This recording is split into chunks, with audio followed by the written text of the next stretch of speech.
छिंदवाड़ा में जो अस्पताल में बच्चों की मौत हुई है, पहले 22 की हुई थी और आज जानकारी लगी कि शायद 25 तक पहुंच गई। ये जहरीली नकली कॉफ सिरप पीने के कारण हुई है।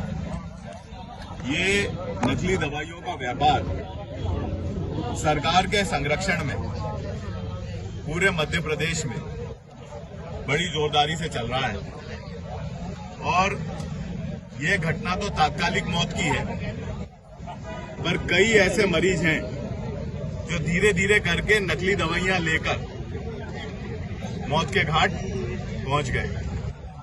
नकली दवाइयां मेडिकल पे धड़ल्ले से बिक रही है। जो सरकारी तंत्र है वो पूर्ण रूप से फेल हो चुका है। जिन अधिकारियों को इसकी जवाबदारी है वो भ्रष्टाचार करके और परमिशनें जारी कर रहे हैं और नकली दवाइयों का व्यापार बड़ी जोरदारी से यहाँ चल रहा है। पहली बार मध्य प्रदेश में 25 परिवारों के चिराग बुझ गए। एक बच्चा, माता पिता की उम्मीद होती है, एक बच्चा जिस दिन से जन्म लेता है उस दिन से उनकी उम्मीद, उस परिवार की उम्मीद जग जाती है। उन उम्मीदों पर पानी इस नकली जहरीले सिरप ने फेरा दिया। आज हमने यहाँ मौन धरने की घोषणा कल करी थी। पूरे प्रदेश में कांग्रेस कमेटी, जितनी भी जिला कांग्रेस कमेटियां हैं, धरना दे रही हैं। हमने राजगढ़ में मौन धरने की घोषणा करी थी।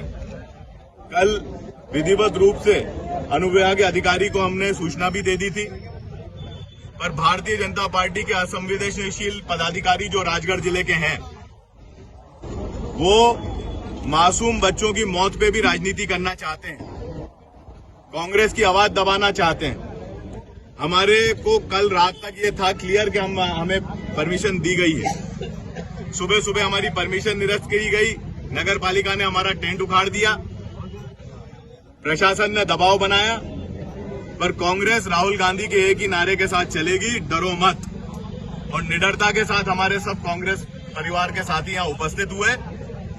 अस्पताल परिसर में जब अव्यवस्था की बात की गई और ये बात कही गई कि भैया यहाँ पर मौन धरने से दिक्कत है, तो हमने एक ही बात कही कि अगर मौन धरने से आपको दिक्कत है तो यहाँ जो शासकीय कार्यक्रम होते हैं जिनमें माइक का उपयोग होता है, सरकार की योजनाओं का महिमा मंडन होता है, उस समय जो मरीजों को दिक्कत आती है उसका क्या? तो प्रशासन मौन था। फिर भी हमने अनुशासित होकर अस्पताल के मुख्य द्वार पर मौन धरना अपना संपन्न किया। पर आज हमने प्रशासन को चेतावनी दी है कि जिला अस्पताल में अब कोई शासकीय कार्यक्रम नहीं होना चाहिए, ना भारतीय जनता पार्टी का, ना मध्य प्रदेश शासन का, ना राष्ट्रीय स्वयंसेवक संघ का। अगर कोई भी ऐसा कार्यक्रम राजगढ़ जिला अस्पताल में किया गया, चाहे उसमें प्रभारी मंत्री आ रहे हो, मुख्यमंत्री आ रहे हो, यहाँ के सांसद विधायक हो या कोई भी हो, और यहाँ माइक का उपयोग हुआ, मरीजों की अव्यवस्था की गई, यहाँ पर इकट्ठा करके कुर्सियां लगाकर, टेंट लगाकर अगर कोई भी कार्यक्रम किया गया तो कांग्रेस पार्टी उसका विरोध करेगी, अपना विरोध दर्ज कराएगी और हर प्रकार से विरोध दर्ज कराएगी। ये चेतावनी हमने दी है प्रशासन को, और प्रशासन कान खोल के सुन ले कि कांग्रेस यहाँ पर डरने वाली नहीं है और दबने वाली नहीं है। मेरा यही अनुरोध है कि भारतीय जनता पार्टी जितना भी ढोंग ढकोसला कर ले, आज इतनी लड़ाई लड़ने के बाद कांग्रेस ने लगातार एक एक तहसील में ज्ञापन दिया, एक एक तहसील में जाकर घेराव किया, यहाँ पर किसान न्याय यात्रा निकाली, तब जाके भारतीय जनता पार्टी यहाँ पे मुआवजे की, और हमने जाके कलेक्टर को ये आवेदन दिया कि मुआवजे का जो सर्वेक्षण है उसकी रिपोर्ट सार्वजनिक की जाए। तब जाके कांग्रेस के दबाव में यहाँ के प्रशासन ने ये रिपोर्ट सार्वजनिक की है।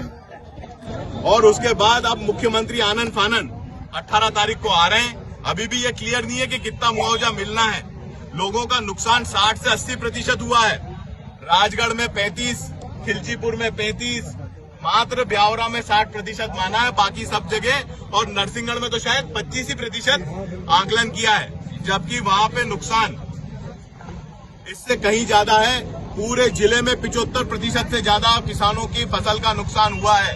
पर भारतीय जनता पार्टी की सरकार की पहले तो मंशा नहीं थी, पर कांग्रेस पार्टी के प्रदर्शन और किसान न्याय यात्रा के दबाव में आकर उनने मुआवजा बांटने का दिन तय किया। पहले हम देखेंगे मुआवजा। और कुछ भारतीय जनता पार्टी के जनप्रतिनिधि खिलचीपुर के जो विधायक हैं वो स्वयं तो अपनी पत्नी को मुख्यमंत्री तीर्थ दर्शन योजना में भेजते हैं और अभी सम्मेलन में एक झूठा भाषण दे रहे थे कि जब कांग्रेस की सरकार थी तब मुआवजा नहीं मिला।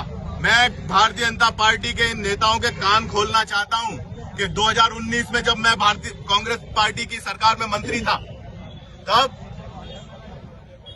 500 करोड़ से ऊपर मुआवजा और 700 करोड़ से ऊपर बीमा किसानों के, राजगढ़ जिले के किसानों के खाते में डला।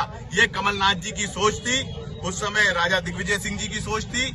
उसके आधार पर यहाँ के किसानों को फायदा मिला था। ये झूठा भ्रम फैलाते हैं कि कांग्रेस ने कुछ नहीं दिया। कांग्रेस ने इस जिले का जितना सर्वांगीण विकास है सब कांग्रेस ने किया है।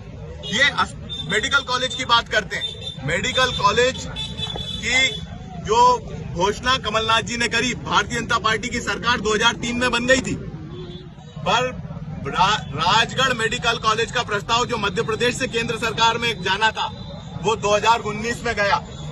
मैं पूछना चाहता हूं, 15 साल आपकी सरकार थी, आपने प्रस्ताव क्यों नहीं भेजा? ये कमलनाथ जी की सरकार ने प्रस्ताव भेजा, उस पे से हुई हमारी सरकार बीच में गिर गई, इसलिए आपकी सरकार में कंप्लीट हुआ। अगर आप हमारी सरकार चोरी नहीं करते तो हमें हमारी सरकार में ही कंप्लीट होता मेडिकल कॉलेज, और कई तेजी से होता जो आज ये अधूरा काम पड़ा या पड़ा नहीं रहता। तो मेरा यही अनुरोध है कि इस प्रकार का भ्रम जो भाजपा फैलाती है, आज अस्पताल की अव्यवस्था देखिए, हमें तो बाहर बिठा दिया पर यहाँ ओटी बंद है, यहाँ सिजेरियन ऑपरेशन नहीं हो रहे हैं, गायनेकोलॉजिस्ट उपस्थित नहीं है, सर्जन उपस्थित नहीं है। अरे भाई, भारतीय जनता पार्टी के लोगों से मैं कहना चाहता हूँ, सोनोग्राफी नहीं है, आप अस्पताल की सुविधाओं पे, आपकी सरकार है, सुविधाओं पे ध्यान दो, इस बात पे मत दो कि कांग्रेस क्या प्रदर्शन कर रही है। और मासूम बच्चों की मौत पे हम राजनीति नहीं करना चाहते थे। हमने मौन धरना देके संदेश दिया है कि भ्रष्टाचार बंद करो, नकली दवाइयों का धंधा बंद करो, ऐसी घटना न हो।